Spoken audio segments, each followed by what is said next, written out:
Subscribe to the channel if you're new. Hit that like button. Smash that like button. You right now. Smash that like button.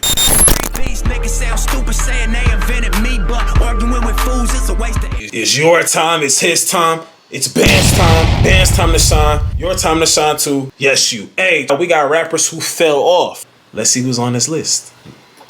To the top of the rap game is one thing, but staying there is totally different. Today, we're breaking down the biggest rappers who fumbled the bag and fell off. The Baby literally fell off last year when he stumbled into the crowd during the set, but now his career is taking a nosedive too.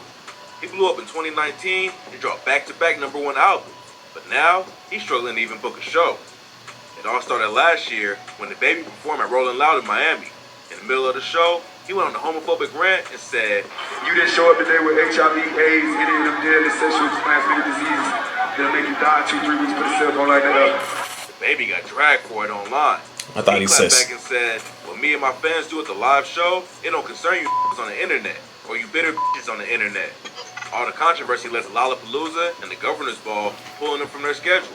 Then he got cut from Parklife Festival, Day in thought he Vegas, said something Austin else. City Limits Festival, Music Midtown, and the iHeartRadio Music Festival too.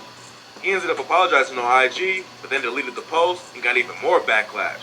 The Baby had hopped on Dua Lipa's Levitating remix, and after Rolling Loud, she said, "I'm surprised and horrified at the Baby's comments. I really don't recognize this as the person I work with.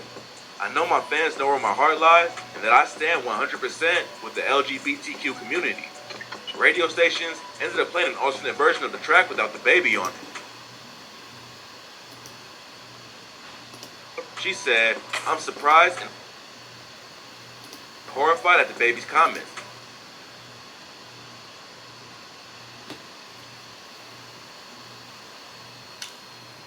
Worked with. As in past tense, right?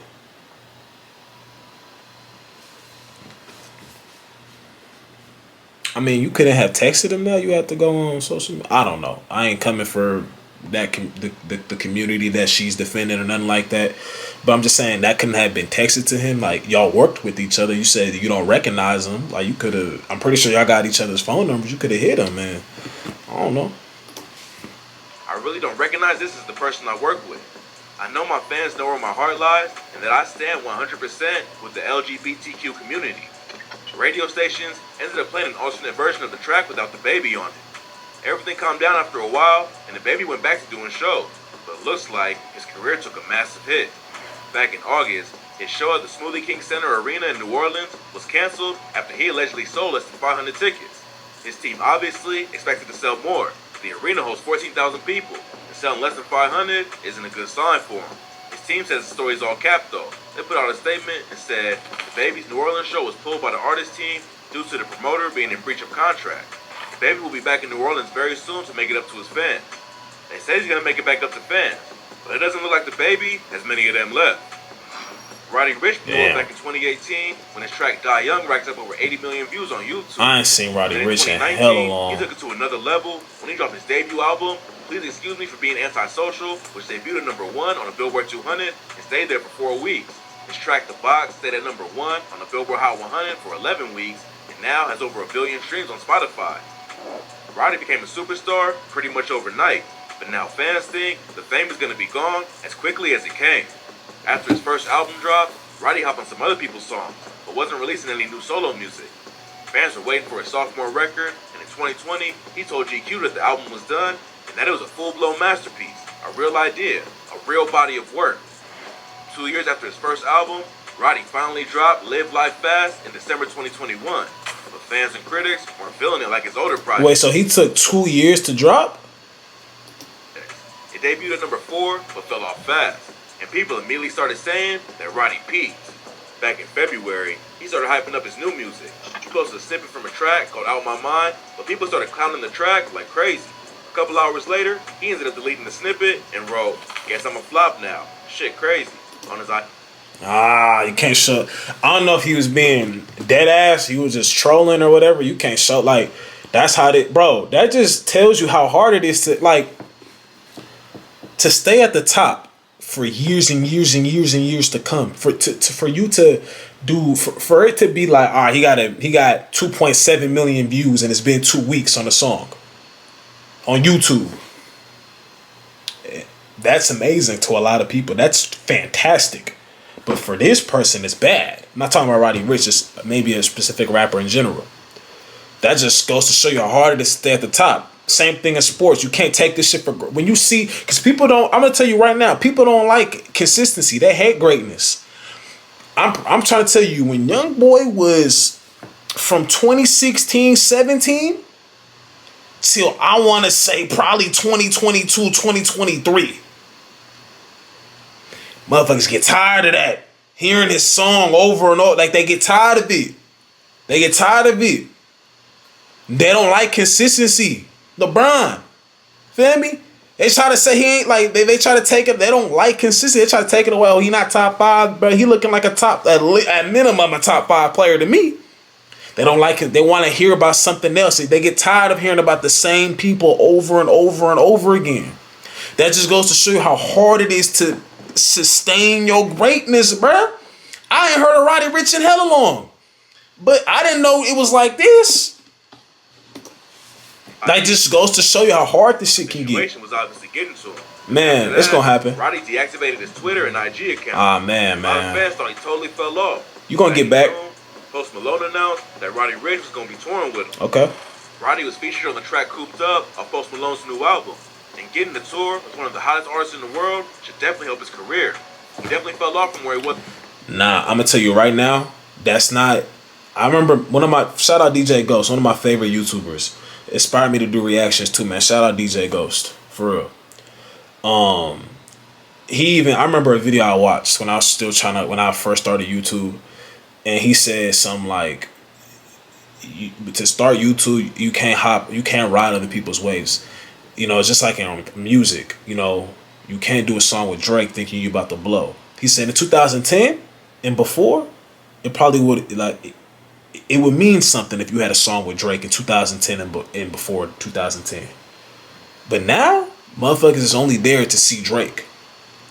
Riding a wave of somebody is not gonna save your career. Same thing with YouTube. You ain't supposed to be in a video with all these big ass YouTubers, try to put them in your videos, try to fly out to see them. Oh, you vlogging? Oh shit, I ran into such and such today. You know what I'm saying? You gotta get your own name. You gotta find your niche and keep going, working hard, and pushing videos out. Trust the algorithm, good thumbnails, good titles. You feel me? Just stay consistent, make adjustments, but stay consistent. You know what I'm saying? It's gonna be days where the views ain't high. You can't get spooked by that. You gotta keep grinding. Same thing with music. That's why too much circulation. A lot of artists is taking, like, don't get me wrong, I don't even know if I want to give motherfuckers a sauce for real, but the biggest artists aren't like, I'm not saying move exclusive, but you can't be too, like, I guess you just can't be too accessible, bro. Because a lot of these dudes is joining forces with people to save their careers. It's not going to work. These motherfuckers is only going to be there for them, not you. Was a couple of years ago, but if he drops another hit, Roddy could be right back at the top. Lil Mosey went viral off the track "Pull Up" back in 2018. Two bad bitches in a blueberry Faygo, one false move and like, yeah, that was my shit. I ain't gonna lie. I heard he got locked up though. That's why he went. Built up a fan base, but "Pull Up" really put him on the map. Racked up over 25 million views on YouTube. He followed it up with the track "Booth Pack," which also got millions of plays. And then his third official single, "Notice," popped off and did great. No Blueberry Faygo? The track got a Cole Bennett music video that almost has 300 million views on YouTube. How do you get a Cole Bennett? That year, it did solid numbers and reached number 29 on the Billboard 200. But a lot of fans were surprised that it didn't sell more. All the singles popped off and did big numbers, but that success didn't carry over to album sales. In 2019, he had another Cole Bennett music video for the track "Bust Down Cartier," but it only racked up around 15 million views. That's not bad. A lot, but his last collab with Bennett almost hit 300, so this was definitely a fall off. He dropped his second album in 2019, but it only sold 23K in the first week, and fans weren't really rocking with it. It looked like Mosey had fallen off for good, but in 2020, he went more viral than ever with the track "Blueberry Faygo." Mosey hopped on the TikTok rap wave, and it paid off big time. Blueberry Faygo went crazy online. That shit did. The music video racked up even more views than the video for Notice. The same day he dropped the track, Mosey reissued his second album and put Blueberry Faygo on it. Now, it's his most popular song with over 1 billion streams on Spotify. Even though he brought his career back, it looks like Mosey is falling off again. None of his new tracks are doing numbers. Plus, he's facing serious legal allegations too. Mosey's trial's been pushed back a couple of times, and now it's set to start on December 12, 2022. The charges definitely didn't help his career. Yeah, this video's old, a year ago. But it looks like it was pretty much over anyway. Rich the Kid got into the rap game back in 2013 after hustling for a few years. I was wondering how him and YoungBoy got cool, bro. I think I never really. I never liked YoungBoy doing like features with people, bro. Especially people like I ain't gonna lie. I think he even started because so many people said we hate like YoungBoy. Like they said, nah, NBA part be hard, but the dudes he be with, like he be trying to like. It's like when he be rapping with his buddies, that shit be weak, bro. That like. That's just the reality. I ain't gonna lie. There were some songs that, you know, were hard. I like the song with A Boogie, Beast Mode. I like that song. I like everybody's part on there. And then there's the song with Juice WRLD was a hit. He did a song with Trippie Redd that I hated. He did a song with who else? He did a song with the Nicki Minaj one is cool. The one with the speed bout is cool. I don't know about the other one. I haven't heard that one too much. He did a song with Rod Wave. The ones with Rod Waves are hits. Who else he did a song with? The Kid Laroi. That one was cool.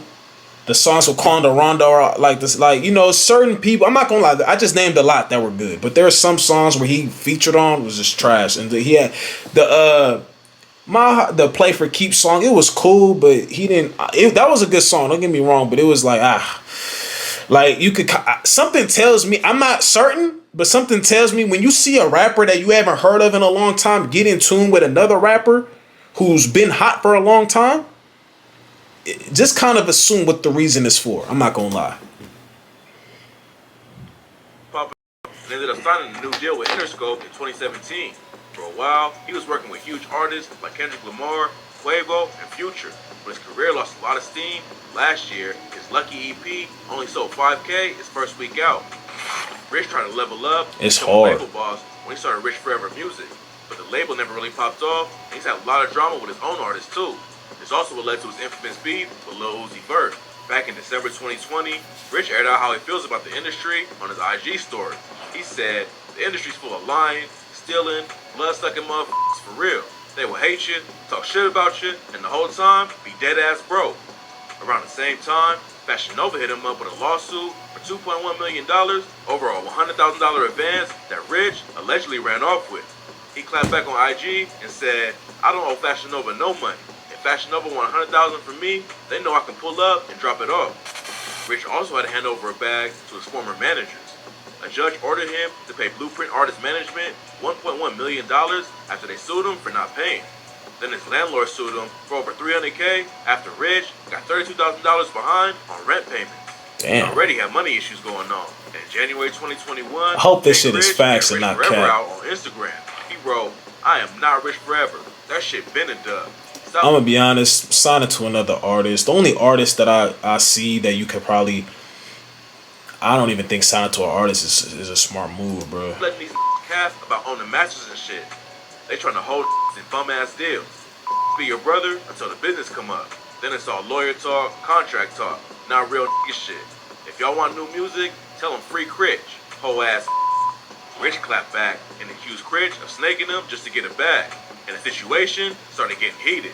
They sent shots back and forth on social media for a while, but eventually they squashed the beef. Last year, Rich went on the New Music Daily podcast and said, I feel like when it comes to business, you really need to just keep it in-house. But sometimes, when your emotions get mixed up into the business, that's when shit goes bad. That's what I'm really learning as I grow up. We've been friends forever, so definitely. We spoke on the phone. I talked to him yesterday. Luckily, Rich and Jay Critch put it all behind them and are cool again. Hopefully, Rich can get his legal situation sorted out too. He fell off for sure, but he could bounce right back if he drops a hit or signs an artist that pops off and puts on for the label. To get started, don't sign to that goddamn label. Experience or a degree. The Google Data Analytics Certificate. I don't think signing to a label is smart, bro. Like another rapper, I don't think it's smart. A couple of independent mixtapes. Unless if you really, really know him. In 2017, he popped off with the tracks Japan and Pick It Up with A$AP Rocky, but his addiction and time in jail ended up killing his career, and his latest track hasn't even hit 50,000 streams. Back in 2018, Dex fell asleep in the middle of an IG Live session. Fans were worried that he was nodding off the pills, but Dex did not using any hard drugs. Then in 2019, he suffered a seizure in the middle of a set in Hollywood. Rumors said it was caused by drugs, but Dex and his team said it was epilepsy and not from substance abuse. Dex was still dropping music, but nothing gained any traction. Fans could tell he was on drugs, even though he kept denying it. After a lot of people reached out, Dex hopped on IG Live and told everyone to stay out of his business. He said, "Stop worrying about the next motherfucker that's doing drugs. The world on drugs. You know what I'm saying? I got money. I can do whatever the fuck I want to do. Goofy ass. He's worried about me for. 2, I don't do none of that shit. I smoke weed and take care of my kids." But less than a day Take care later, of your kids. after That's he what's told up, everyone man. he was good, the news broke that Dex had gone into rehab. He got out in January 2021, but when he hopped back on social media, it was clear that he was using again. Fans were worried that he might die from an overdose, but he ended up getting booked in jail a couple months later. In March 2021, Dex got hit with 19 charges for 3 different situations. According to police, in November 2020, Dex got into a standoff with a SWAT team after allegedly hurting his ex-girlfriend. In October 2020, he allegedly attacked another woman, and in March 2021, he was arrested during a traffic stop for carrying a loaded gun. Even though Dex had some wild charges against him, he only got hit with a 1-year sentence. He was released in September, but then went straight into rehab. He said he plans on staying there until at least November, and hopefully this time, he can kick the addiction for good. Lil Xan was a big part of the I don't know who this SoundCloud is. rap wave, but he went from touring with massive artists like Nicki Minaj to dropping out of his own tour and starting beef with a random metal band who was a supporting act. Xan had huge hits like Slingshot and Betrayed that racked up millions of plays, but the popularity didn't last. In 2019, he announced he was retiring and said, He got the attention of Nicki Minaj. "I quit rapping, and I'm only going to focus on moving forward with the Xanarchy clothing line and brand." But after a few years of battling addiction, Xan decided to make a comeback. He announced a new tour, but then dropped out of the first show. A band called Dropout Kings was supposed to open for him. They aired Xan out on IG after he dropped the set. They wrote, "Straight up, Lil Xan, 100%, I don't even care. Dude is a total piece of shit for doing this to all the artists and staff involved in this." Xan clapped back and said all the issues were because of Dropout Kings and their team, but nobody really knows what's going on. Later that same month, he dropped his first project in 3 years, but only 2 songs hit over 100K streams. Lil Xan was one of the most I popular mean, SoundCloud rappers. 100K streams. That ain't bad. I mean, shit, that's something for not being in the game for so long. But he fumbled I his bag think. and let his career fall completely So what's up with dude? Why he? I don't know, bro. off. Luckily, he's at least sober now. Even though his music isn't popping off like it used to, that's still a huge win. You gotta work on your endings to videos. But anyways, man, if y'all like this video, subscribe to the channel if you're new. Hit that like button. Smash that like button. You right now, smash that like button. Rest in peace to Kari, ex my grandma, and I'm gone.